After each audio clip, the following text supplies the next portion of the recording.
tún ti yá o ẹ fojú ló ń jẹ ayọ̀ jẹ lórí ìkànnì yìí o Ṣòkòtì TV YouTube channel Ẹ̀rìnmọ́ Sẹ́lẹ̀kẹ̀ ètò tó yà kílálà pẹ̀lú olólùfẹ́ yìí o Abdulrasaq Adéwálé Ṣòkòtì alágbẹ̀dẹ ọ̀run àdìrà ètò bí ẹni ṣàna ìyàwó ẹ máa wò kàn nìyí láti ìgbàdégbà o bó ṣe ń fọ̀rọ̀ wérọ̀ pẹ̀lú lọ́balọ́ba àtàwọn àgbààgbà nílẹ̀ Yorùbá tó tún fètò ẹ̀ wá ìrànlọ́wọ́ fọ́pọ̀lọpọ̀ tó níṣòro àti gbogbo ọ̀rọ̀ tó ń lọ tó ń jà ràn-ìràn láwùjọ wa gbogbo ẹlẹ́ ó máa wò lórí ìkànnì yìí o Ṣòkòtì TV YouTube channel ẹ máa wò ó.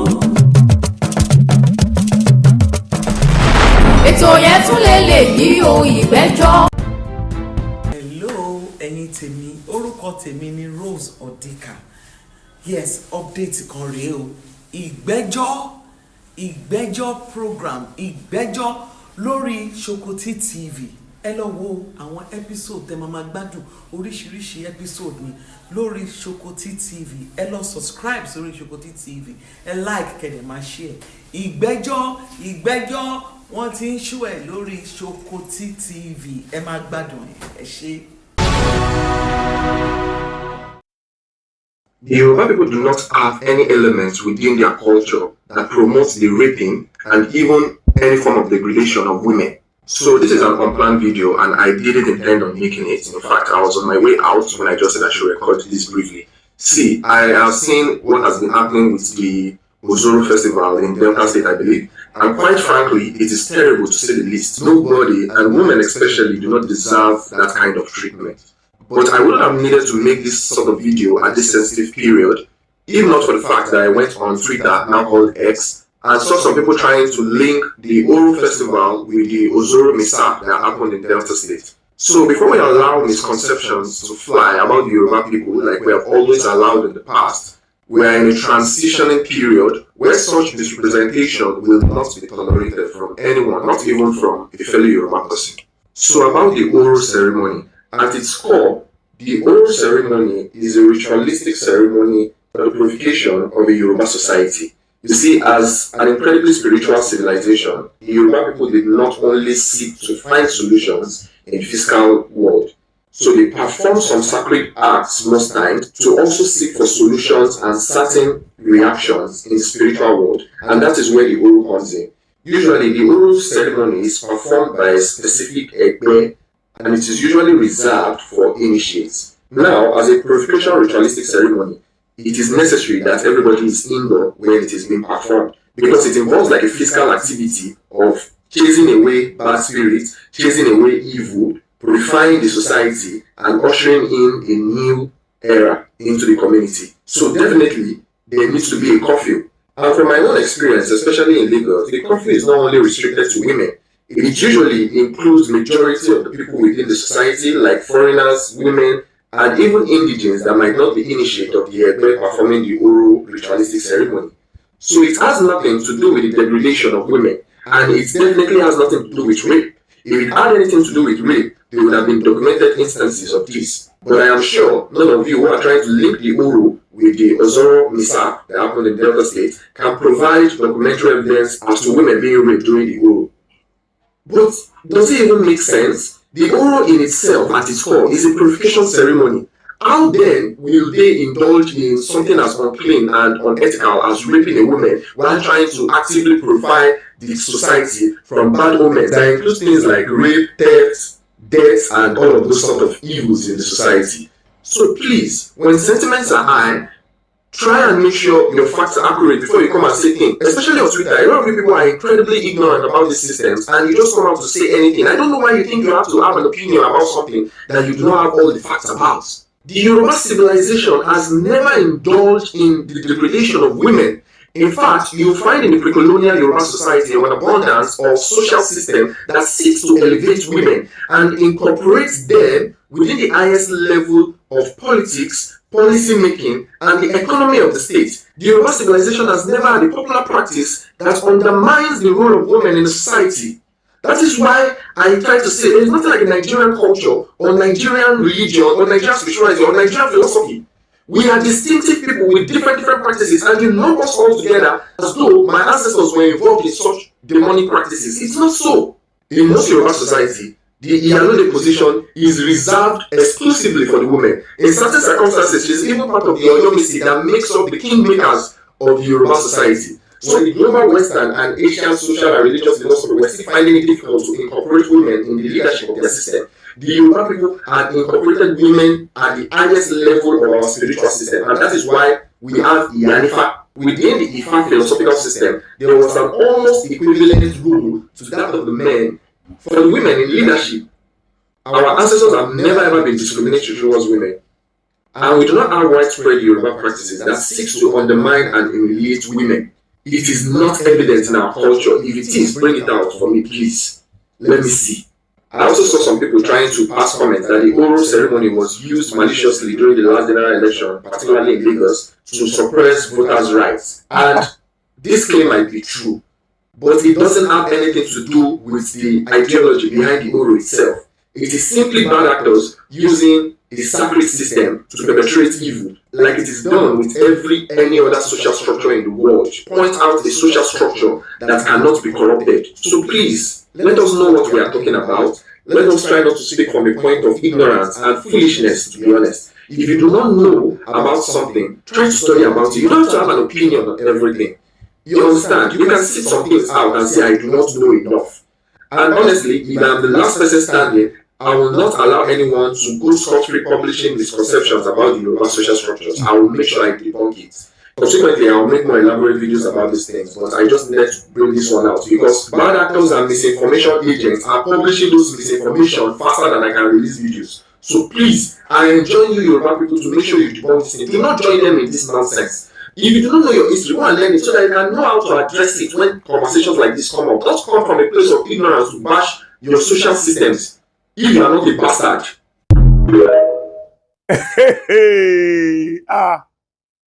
Brother mi, ò ní bá wọn sórí burúkú láyé. Àwọn òbí ẹ ò ní fojú sunkún, ìwọ náà ò ní fojú sunkún ọmọ. Brother mi, àmọ́ ní wá ẹ tì. Gbogbo ntáyé ò fi pamọ́ sí ẹ lọ́wọ́, wọn ò ní béèrè ẹ lọ́wọ́ rẹ. Ẹrù tí abiyamọ èé tú, wọn ò ní gbé wá ká ẹ mọ́lé. Ìmọ̀ bínú mi ṣe dùn sí brother mi yìí tó. Àwọn olórí burúkú èèyàn máa pọ̀ láyé o. Àwọn olórí burúkú bẹ́ẹ̀ ní jọ́sí tí wọ́n ní tán bá ti fẹ́ ṣe àwọn bàbá wa láàfin, wọ́n ní wọ́n á pa èèyàn 10 sẹ́gbẹ̀ẹ́ kan, wọ́n á pa mélòó kan síbì kan, wọ́n á pa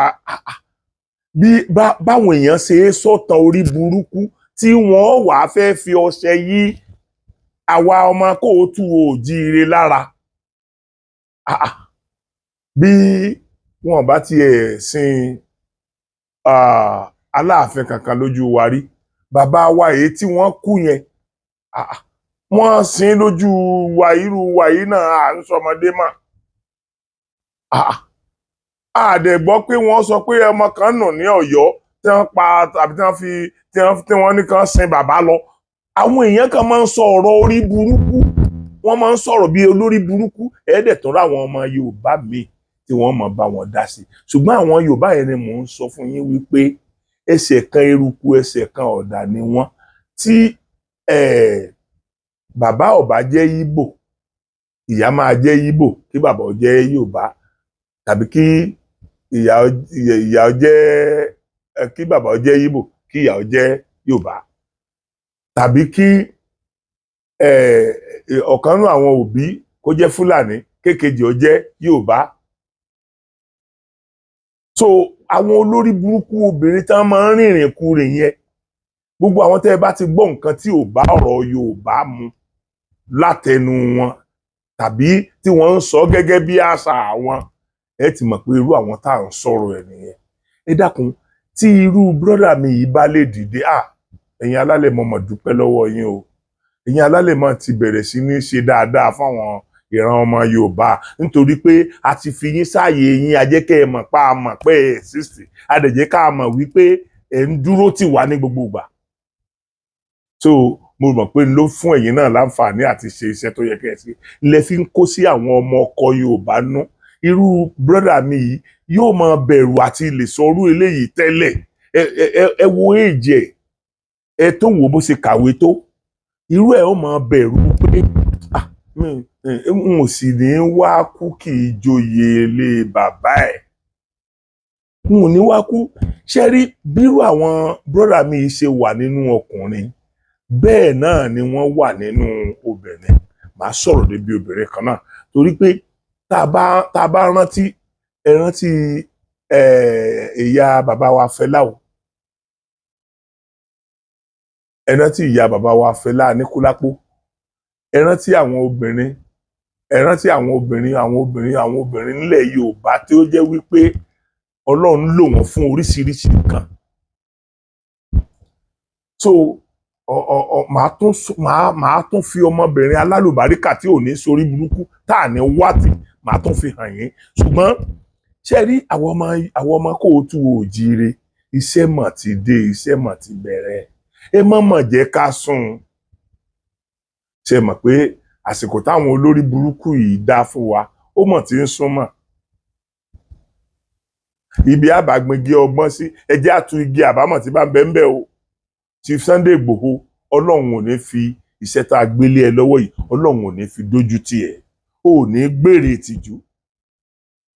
Àwọn kan àwa wíta ìwé àwọn kan lóòótọ́ àwọn kan wà tí ó lè dùn wípé okay Chief Sunday Igboho ti ń dá sóṣèlú ṣùgbọ́n ní level táwọn náà rò mọ́ ni because òṣèlú yìí ẹni tí ẹ̀ ń sọ pé ó tẹ̀lé yìí ẹni yẹn ló tú sílẹ̀ nínú ìgbèkùn lókè òkun. Okay so ẹ fẹ́ kó dé kó wá gbógun ti irú ẹni yẹn ni. Lóòótọ́ mo understand the fact pé ẹ̀yin kan ná owó gan. Kì í ṣe gbogbo owó tá à ná náà ló ń lọ sọ́dọ̀ Sunday Igboho náà. Wọ́n ná sí ní ìsọ̀rí ẹgbẹ́ àwọn ọmọ ẹgbẹ́ lóríṣiríṣi tí kálukú ń gbà tí ẹgbà yẹn ni. Èmi ò gbowó direct ṣùgbọ́n àwọn èèyàn tínú wọn dùn sí mi pé bàbá Sokoti wà lẹ́yìn Yorùbá Nation gbà yẹn ìyìn lè sí iye tán fún mi ò lè ṣe. So ó ṣeé ṣe kó dùn irú wọn yẹn ṣùgbọ́n wọ́n fẹ́ kẹ́ ẹ bá wa ní àròjinlẹ̀ wípé ṣe bí Sunday Igboho là ń rí tó ń rìn káàkiri bó ṣe wù ú ní ilẹ̀ Yorùbá yìí ṣé kí Aṣíwájú Bọ́lá Ahmed tó dé sórí ìjọba so tó bẹ́ẹ̀ ni so possible ni ìgbà tí ìyá ẹ̀ kú gangan sí wọn so lè wálé ni tí ò bá ṣe wípé ìgbà tó wọ́ wá ṣe kan wọ́ tí mo dẹ̀ sọ kinní kan fún wa bóyá a ti gbàgbé ìgbà kan wà tí èmi àtàwọn kan kóra wa nínú Yorùbá Nation yẹn tá a kóra wa lọ sí ọ̀dọ̀ Aṣíwájú Bọ́lá Ahmed Tinubu àwọn èèyàn máa rí wa bí apààyàn ńgbà náà wàláì kì í ṣe bẹ́ẹ̀ mo fi Ọlọ́run Elédùmarè búra ẹkú kúkú ti kọjá tá a máa ní bóyá èmi mo dẹ̀ tún remind wa ń sìn gbogbo ìgbà yẹn àwa kan jókòó lórí ọ̀rọ̀ Sunday Igboho la bá lọ lórí ọ̀rọ̀ Chief Sunday Igboho yìí la bá lọ now adẹ̀dẹ́bẹ̀ ẹni tó súnmọ́ Aṣíwájú pẹ́kípẹ́kí ló jókòó ti pàdé pẹ̀lú wa wọ́n dẹ̀ sọ fún wa wípé Bàbá Sokoti ọ̀rọ̀ yìí ọmọ tí ìjẹ́ ká faransìn pé ẹ jẹ́ kí Buhari kúrò lórí oyè pé ntẹ́ ẹ bá wà yìí bàbá wa Muyideen Bello wọ́n ti bá wá sọ́dọ̀ Aṣíwájú Bọ́lá Ahmed Tinubu nítàsíwájú sọ fún wọn ni pé bàbá ẹ ní sùúrù bí n bá wọn sọ̀rọ̀ nítòótọ́ wọn ó fi Sunday Igboho sílẹ̀ ṣùgbọ́n tí wọ́n bá fẹ́ lọ ṣe Sunday Igboho jàǹbá ṣé wọn ó padà pè mí ìgbà tán fẹ́ lọ ṣe tíjọ́ sí ṣé wọ́n jẹ́ kírú wa gbọ́ ni so tọ́pọ̀ wá jẹ́ pé olódì rẹ̀ bógun orú bẹ̀ yẹn lọ kí la lè ṣiṣì ṣe jẹ́ kúkú dàsìkò tí mo bá dé wọ́n ní bàbá wa Olúgbọ́n bàbá wa Olúgbọ́n wọ́n ní àwọn náà dìde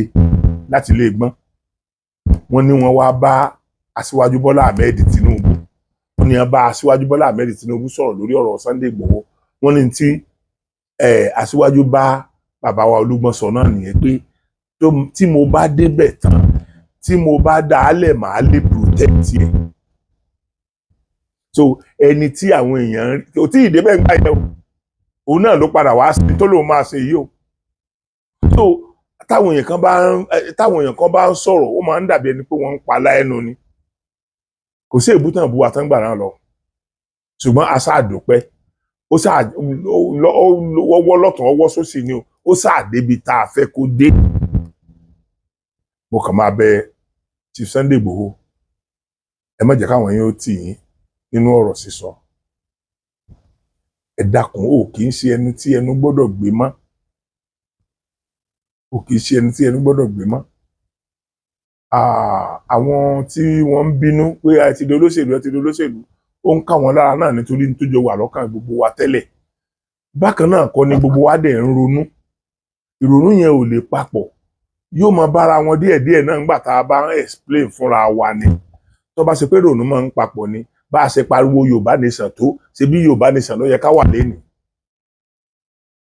bó ṣe majority làwọn tá à ń pariwo ẹ̀ ń bó bá tẹ̀ jẹ́ pé ìbò náà ni wọ́n ní wọ́n fi sí wọ́n là wá pa torí àwọn táwọn tẹ̀lé àwọn olóṣèlú yìí tó dẹ̀ fà yìí náà ọ̀pọ̀lọpọ̀ náà la mọ̀ ìbú ká máa bú ọba ká máa bú jóyè ká máa bú lágbájá ká máa bú tàmọ̀dò ló mú ọ̀pọ̀lọpọ̀ àwọn èèyàn very reasonable people ní Yorùbá land tán fi sápò nínú ẹgbẹ́ yẹn so mo wá bẹ Chief Sunday Igboho ojú òní tiẹ̀ wà ní wáyẹ̀tì àsìkò tí àwọn ará bíi dá ti tó o ẹ̀yìn àwẹ̀ ni wọ́n pé o ẹ̀dẹ̀ rí pé ó ti ń ṣẹlẹ̀ díẹ̀díẹ̀ náà báyìí ó ti ń ṣẹlẹ̀ díẹ̀díẹ̀ náà báyìí ó ti ń ṣẹlẹ̀ nílẹ̀ Yorùbá láti ṣẹlẹ̀ nílọrin so ní Kwara so ẹ̀yin èèyàn mi ẹ dákun gbogbo encouragement táwa náà bá lè fún àwọn ṣẹ́dí kẹ́nìkan ó tó fi ẹ̀mí ara rẹ̀ sílẹ̀ láti du ẹ̀mí tiwa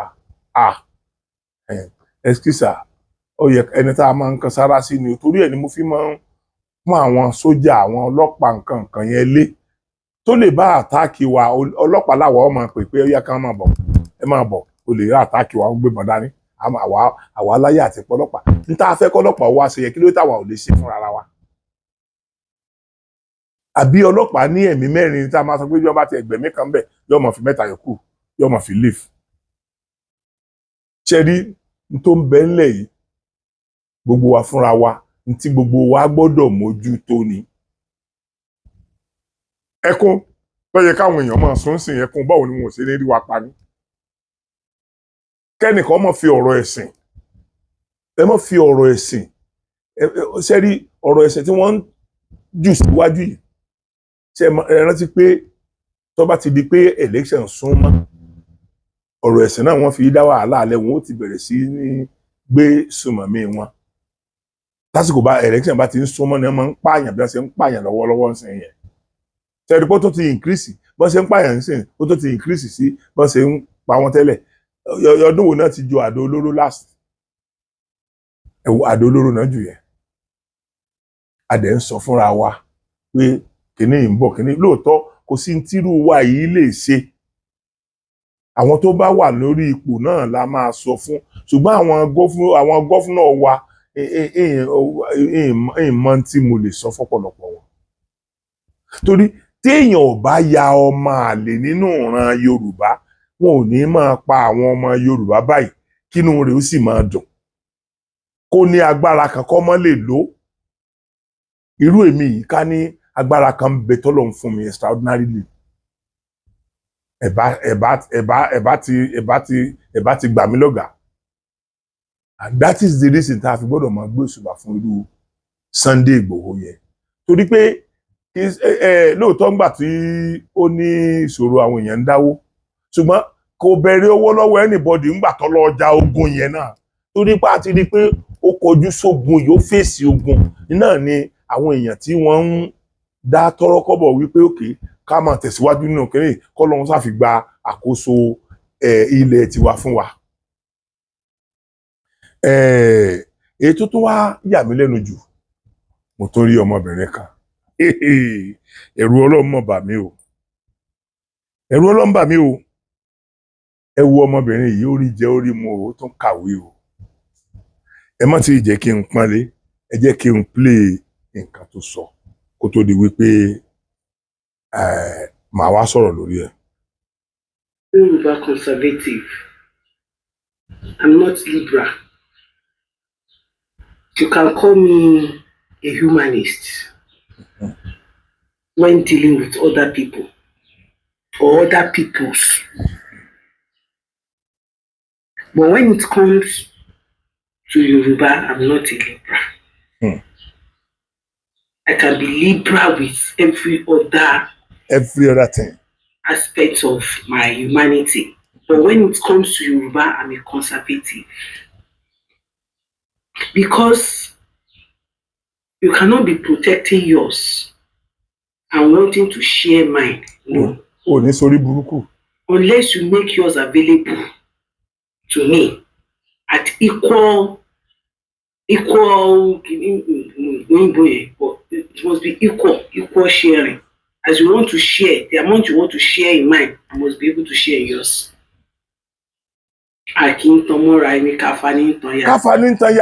Those people are calling me, you have Igbophobia. For what? I don't manage Igbophobia. They chose to be doing to be showing attitude. Àwọn kan ní ń bọ̀ ẹ́. Bẹ́ẹ̀ ni ojú ò ní tiẹ̀. When you don't feed me. Mi ní dọ́dọ̀ yín tẹ́yìn náà má dọ́dọ̀ mi ni. Bẹ́ẹ̀ ni. I don't have any phobia for anybody. The only phobia I have is erasure. Àfẹ́ntọ́ bá ní phobia fún wọn. I don't want my race to be erased. That's the only phobia I have that's making me talk. Ṣé ẹ gbọ́? Ordinarily. Ṣé ẹ gbọ́? Kí ló kàn mí? But I'm seeing deliberate attempt at erasure of the Yoruba people. Ṣé ẹ gbọ́? And these are people we've been so kind to. I had one who entered into my bedroom, opened my cupboard, picked things. A day she sat with me to tell me to my own face that Yoruba women smell. I was looking at her. Did you process this thing you just said to me? To that extent. Especially the Muslim. I'm a Muslim and a Yoruba woman. Our Muslim. Took like a sister. Unfortunately, the said girl was dating a boy from Iruakoko. Thank God I scattered that immediately. Yes, I did. I don't have phobia for them. The new thing about wanting to put Nigerian name in bad light everywhere in the world is also deliberate. Yes. I listened to that video. Sad video from South Africa. Nigeria no pay. But when they are here, they call Nigeria zoo. The world must know that is a deliberate attempt at spoiling the image of a nation that they despise so much outside the world. To the world outside Nigeria. Obìnrin ló sọ̀rọ̀ yìí. We must let them know. We must not keep quiet. Kò gbójú rẹ̀ pamọ́ o. Saying you are educated. Education kó ọpọlọ tí yín lọ ni. Kò gbójú pamọ́ o. If I'm an anthropologist, a cultural anthropologist, and I don't understand cultural appropriation, I don't understand culture erasure, people's erasure, then my education should be queried. That is why you should query my education. If I know and understand the importance of a people, their culture in development or in generational legacy, preserving heritage. With the papers, and I can't protect my people. It's my knowledge. Come and erase the culture mi lọ. Come and erase it. Come and erase it. To the point that my children will not be able to know who they are. They'll be so confused. Aṣáfúkọ̀, chiffon ni, scarf ni, appropriating gèlè, aṣáfún, àgbálùmọ̀, àwọn ló mú wá, egbe. I mean, it's becoming irritating and crazy. Check yourselves. If you hate me, I will hate you. I will hate you. If you love me, I will love you. I will love you. You can't take, I mean, Ọlọ́run, Jésù, Ànábì sallallahu alaihi wasallam, that I must take your shit. No, I'm human. Can't insult Awolowo, insult Soyinka, insult my father, ancestors. And I'll be pampering you. Sáwọn yẹn ló bí directly ni. Ká kúlù fún gbogbo ẹ̀yin Libra. Àmín. Ẹ̀yin Libra máa bàjẹ́. Àwọn Libra ojo, àwọn Libra ọ̀dẹ̀, àwọn Libra ọ̀dẹ̀, ẹ̀yin tẹ́ jẹ́ Libra ọmọ alálùbáríkà, ẹ̀yin kọ́ náà ń bá wí. Àwọn Libra tó jẹ́ pé wọn nígbàgbọ́ nínú réèsì wọn. Ilé ayé wọn ò bá bàjẹ́ kò ní mínì sí wọn. Àwọn ló ń bá wí. Ṣé rí ọkùnrin kan obìnrin kan nìyẹn o. Obìnrin yìí Muslim ni o. Obìnrin yìí Muslim ni o. Ẹgbọ́n tó sọ pẹ̀lẹ́sìn. Yóò ti yé yín wípé eléyìí mọ ẹ̀sìn lọ́tọ̀. Ó mọ ìran abínibí tiẹ̀ lọ́tọ̀. Ìyá mi, ikú tó yáwọ́ ò mọ̀ nípa ẹ̀ o. Ọmọ rí ọmọ, ó rí ọmọ tọ́ka sí lókè. Ọmọ rẹ̀ ó pẹ̀lú àwọn tí wọ́n jọ rúlu orílẹ̀-èdè Yorùbá pẹ̀lú ògo Ọlọ́run bí mo ti wúyẹ lọ́mọ rí. Àwa ní white, Ọlọ́run wà ní bẹ́ẹ̀ láwọ̀ jẹ́. Ṣé rí, ó gbójú ẹ̀ jáde. Ibẹ̀ ni mo ti rí àwọn ọmọ olórí burúkú méjì kan. Orí wọn ti burú. Tí wọ́n ń bú mi wípé wọ́n tó ń fi Islam bú èmi. Nítorí pé mo sọ fáwọn kan wípé tẹ́ ẹ̀ bá ya olórí burúkú, ẹ ti ń kọ̀ndẹ́mù Islam ti pẹ́, mi ò takò yìí, mi ò bá jà náà. Torí pé èdè Lárúbáwá ní ìdẹ̀ bá wọn gbọ́, èdè téèyàn bá gbọ́ lèèyàn máa jiyàn lórí ẹ̀. Tí ó tán bá sọ pé báyìí ni Ànábì tẹ́yìn wá kà nínú Kùránì tẹ́ rí pé bẹ́ẹ̀ kọ́ tẹ́ sọ síta, kí lèmi ó ṣe sí yẹn. Ṣùgbọ́n báwo lọmọ Yorùbá tó jẹ́ ọmọ ọkọ tí kì í sọ máàlì, tí kì í ṣe ẹsẹ̀ kan eruku ẹsẹ̀ kan ọ̀dà, tí ó wàá máa ṣépè fún ọmọ Yorùbá tó bá ń ṣe ẹ̀sìn Mùsùlùmí. Ìkan jáde ó lóun oníṣẹ̀ṣe. Tán bá ń sọ pé àwọn oníṣìṣe nìyẹn, kò sí lára àwọn oníṣẹ̀ṣe. Àwọn oníṣẹ̀ṣe tèmi mọ̀, wọ́n máa ń kó ọmọ ìyá wọn mọ́ra ni. Olórí burúkú ni ti bí yẹn tó ń sọ̀rọ̀ tó ń ṣépè fún àwọn Mùsùlùmí. Lè máa bá rìpíìtì ẹ̀ bó ṣe pé èpè ńlá. So irú àwọn ọmọbìnrin yìí ló ń ṣépè fún, irú èmi ló ń ṣépè fún, irú àwọn bàbá wa, àwọn bàbá tó tún ju irú èmi lọ dáadáa, tí wọ́n tó ju bàbá àtèmi lọ lọ́jọ́ orí, tán sì wà láyé nìsín, tán lè jẹ́ Mùsùlùmí. Irú àwọn yẹn ló ń ṣépè ilé. Kí ló dé tó lórí burúkú ẹ̀ ò lè kọ̀ndẹ́mù nǹkan tó bá fẹ́ kọ̀ndẹ́mù ń bẹ̀? Ní tí wọ́n bá ń ṣe tí ò dáa, so now that does not change my own mind. Nígbà tèmi bá ti mọ̀ pé mi ò ṣàdá, tí mo dẹ̀ mọ̀ pé n tó yẹ kí n sọ̀rọ̀ lé lórí pé lágbájá ò ń ṣàìdá, mò ń jáde, mò ń sọ̀rọ̀. Irú olórí burúkú wo ni ó tó máa ta sínú mi, wá ń fi ọ̀rọ̀ Mùsùlùmí kọ́ èmi lọ́rùn bí ẹni wípé èmi wà náà tó ń protect Mùsùlùmí pé wọn ò gbọ́dọ̀ bú wọn.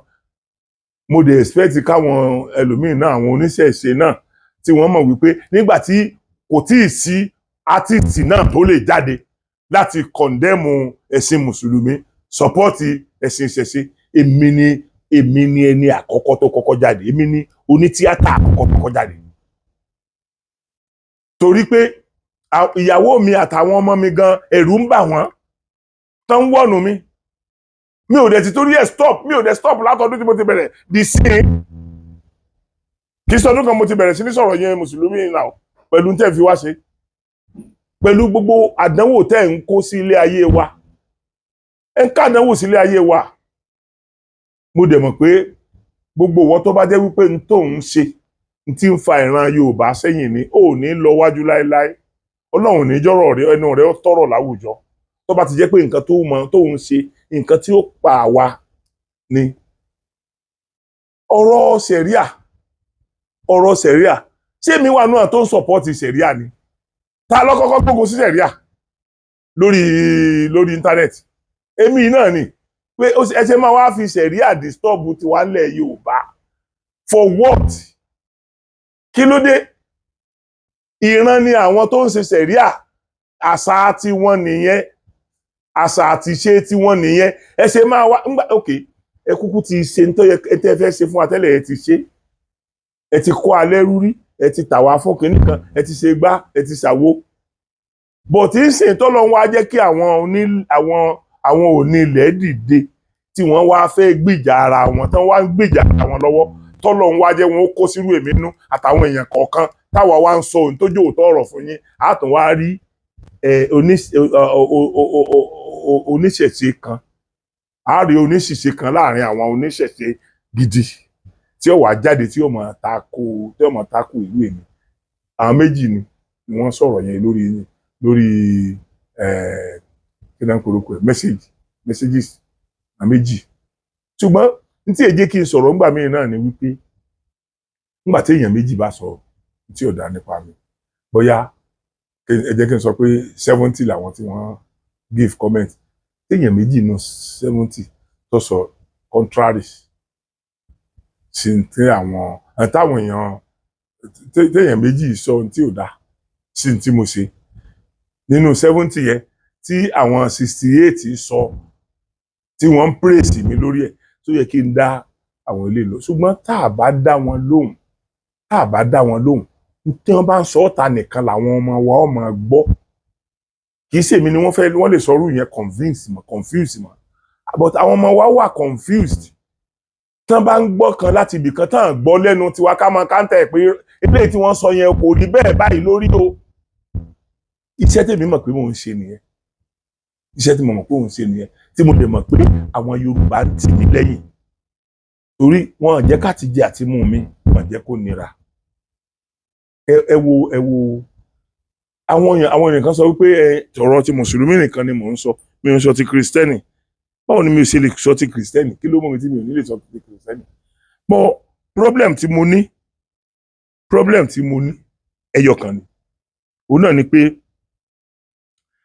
tí àwọn kristẹni yẹn ò wà rampart mi kì í rẹ́ni sọ̀rọ̀ lé lórí púpọ̀ àkọ́kọ́ mi ò kì í ṣe kristẹni tí mo believe pé àwọn tí wọ́n jẹ́ onígbàgbọ́ nínú àwa tá à ń ṣerú iṣẹ́ tèmi ń ṣe àwọn ló yẹ kí wọ́n tako onígbàgbọ́ ara wọn because táwọn onígbàgbọ́ yẹn bá bè mí léèrè question ó ṣeé ṣe kí n má lè dáhùn rẹ̀ torí mi mọ̀ nǹkan kan pa bíbélì ṣùgbọ́n tí mùsùlùmí tán bá dá mi lóhùn ìmọ̀ nǹkan kan pa kùránì tó tọ́ ṣùgbọ́n mo láwọn tó súnmọ́ tí mo lè bí tán dẹ̀ nírú the same opinion tèmi ní pé lárúbáwá ò lè wá gbalẹ̀ mọ́ wa lọ́wọ́ so àwọn èèyàn kan wá wà tó jẹ́ pé tán bá hùwà tán bá sọ̀rọ̀ ó máa ń dùn mí gan because màá wo ipò tán wà ẹ̀yin ẹ dákun ẹ wo brọ́dà mi yìí wọ́n dẹ̀ sọ pé brọ́dà yìí wọ́n ló máa ń ṣe dáadáa fún ènìyàn mi ìmọ̀ tó tì wọ́n débi irú ọ̀rọ̀ yìí in fact ibi tí mo ti fẹ́ ṣe fídíò yìí ni ọ̀kan nínú àwọn ọmọọṣẹ́ mi ti sọ fún mi wípé ẹni yẹn dẹ̀ máa ń ṣe dáadáa sáwọn òṣèré ó máa ń ṣe dáadáa gan ó máa ń ra mọ́tò fáwọn èèyàn máa ń ṣe gbá fáwọn èèyàn máa ń ṣe bọ́ ṣé ríra mọ́tò fún wa ṣe bí nǹkan kan náà làwọn èèyàn kan fi kó wa lẹ́rú ń jọ̀hún ṣe bí tí wọ́n bá fẹ́ gba àwọn òbí wa lọ wọn ó torchlight wọ́n fi ń gbá àyàn wọ́n fi àbọ̀ lásán wọ́n fi ń gba odidi èèyàn so automatically so ó mìíràn pé ẹ̀tọ́yìn bá ti náwó fún wa tàbó bá ti náwó fún àwọn ẹgbẹ́ wa òun lè ṣe tó wù no ìdí nìyẹn tó tí mo fi wò pé mo yìí máa sọ̀rọ̀ yẹn ẹ dákun ẹ wo máa yìí torí Ọlọ́run Christian tó lélẹ̀ ẹ wo máa yìí ẹ gbọ́rọ̀ tán sọ ṣé ọ̀rọ̀ tá a máa ń gbọ́ lẹ́nu ẹni Ọlọ́run ni ẹ gbọ́. Church ló dàdàkúdà tó o bá bá mi dẹ́rù rẹ̀ wọ̀n bí mo fọlọ́ àwọn bàbá mi ṣe ẹ̀rí tó o bá ya wèrè ń bí màá ya bíbélì wájú gbogbo èèyàn wípé Ọlọ́run tí mo ń sí òsì mọ́ Mi ò kì í ṣe ìránṣẹ́ Ọlọ́run kan lásán. Mo lè sọ báyìí rẹ yóò ṣe ní for the next 100 years. láìsọ Tí Ọlọ́run ò sí wòlíì tí ó gbọ́ lọ́wọ́ ẹ̀. àwọn náà lágbára jù. Mi ò jókòó sígbó lásán. I'm a dangerous man of God. Don't hear that. Very dangerous. láwọn bá bàjẹ́ kò sí wòlíì tó lè tó Very ṣe. dangerous. Tí wọ́n bá lè dífá nílùú Iléṣà. If they can even go with their content in relation. They consulted Ifá Oreko. Wọ́n ní kẹ́ni tí ó ṣe àṣẹ. Akùnrin yẹn wọ́n gbé délé babaláwo. Wọ́n dífá Ifá ní ẹgbẹ́ lọ́pọ̀ ẹni tó ń jáṣe òní. Kí ló ṣe fáṣọ òní tó fi yára? ṣe é gbọ́ ó ti ẹ̀ nígbàgbọ́ nù fa ẹ̀ nígbàgbọ́ nù fa. Lójú ẹsẹ̀ ní Élímọ̀ sọ fọ́ lójú. Májẹ̀mú yẹn ò kú àwa làwà. Nígbà pàṣọ́dì ẹ̀bà. Lójú ẹsẹ̀ ní Élímọ̀ sọ fọ́ lójú. Nígbà tí Pọ́ọ̀lù dìde sí. Élímọ̀ ìwọ kì yóò ríran fún sáà. Lẹ́sẹ̀kẹsẹ̀ wọ́n sì fọ́ lójú. Ọlọ́run yẹn ò lọ. Ọlọ́run yẹn ò lọ. Kò kú rárá. Wọ́n gbẹ láàyè. Ọlọ́run àwọn bàbá wa. ẹ dákun torí Ọlọ́run ẹni tí ẹ gbé lérí náà ni Jésù Kristi. wọ́n dẹ̀ nínú Bíbélì sọ pé Jésù sọ pé tí wọ́n bá gbá ọ létí ọ̀tún kó yí tòsì sí. adìẹ ò tí ì da ẹ̀yin lóògùn nù lásán ẹ ti fẹ́ fọ́ lẹ́yìn ṣé Jésù náà lẹ́yìn sì fi léyìí jọ. ẹ dákun ṣé gbogbo ọ̀rọ̀ tí alàgbà yìí sọ yìí ṣé Jésù ni wọ́n fi jọ? ṣé Jésù ni wọ́n fi jọ? ẹ̀yin tẹ́ ẹ máa ń rò wípé mi ń dá sọ̀rọ̀ ti Christian tí Christian bá sọ̀rọ̀ tí kì í bá ti sọ̀rọ̀ ọ̀nà Bible tí mo mọ̀ pé ọ̀rọ̀ tí gbogbo wa lè rorí sí normal ìrorí ni màá gbé jáde màá dẹ̀ sọ̀rọ̀ sí nǹkan tó sọ. ṣé eléyìí ò bà èèyàn ṣé kò bà èèyàn Ọlọ́run jẹ́ lára ẹni ohun tí ń jáde lẹ́nu wọn yẹn ṣé kò bà èèyàn Ọlọ́run jẹ́? ẹgbọ́n bá ṣe ń sọ tán sọ bíi pé ọ̀rọ̀ gidi làwọn ń sọ àwọn fẹ́ bíi pé àwọn fẹ́ yí àwọn èèyàn lọ́kàn padà láti máa ṣe rere ni wọ́n ṣe ń sọ náà. ẹ̀yin èèyàn mi ojú òní ti wà ẹjẹ́ àṣọ́ra ẹ̀yin ọkùnrin àti obìnrin kan tí ẹ sọ̀rọ̀ nípa àwọn ọmọ ìyá yín àwọn ọmọ bàbá yín yìí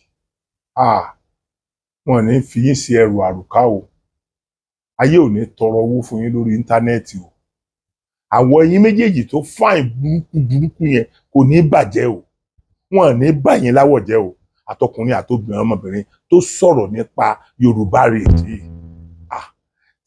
tí àwọn alálẹ̀ bá ti ń kó sí àwọn èèyàn kọ̀ọ̀kan bí irú wa yìí nínú á padà jẹ́rí yín ni pẹ̀lú ògo Ọlọ́run gbogbo ẹ̀yin elérò ìbìnújẹ́ yẹn elérò tí bíi kílẹ̀ Yorùbá máa bàjẹ́ yẹn pẹ̀lú ògo Ọlọ́run á padà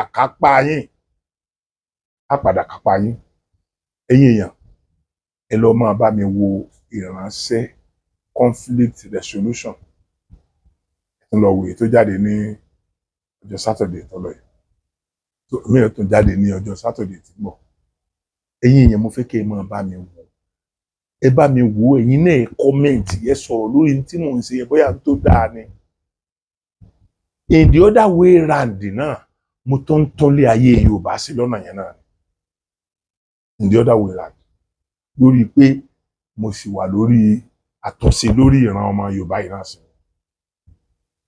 so ẹ̀yin èèyàn mo bẹ̀ yín ojú ò ní tì yín ẹ jẹ́ ká múra o ó ń bọ̀ àwọn èèyàn ọdẹ àwọn ẹlẹ́dẹ̀ mọ́ wọ́n ń lọ kojú ẹ̀ ní o wọ́n ń lọ ìta ń gbọ́ nípa àwọn ará bí ọdún wo lẹ gbọ́ pé wọ́n ti ju bọ́ǹbù káyìn ṣe bí bọ́ǹbù náà tọ́jú of recent yìí Ọlọ́run ràn wá lọ́wọ́ o à ní fojú sunkún ara wa o ẹ̀yin mọ̀lẹ́bí mi kò ní jù báyìí lọ lónìí o títí àsìkò tí màá tún mú mi wá sí ojú ìwòran yín mo kí gbogbo yín pé ojú ò fẹ́ ra kù.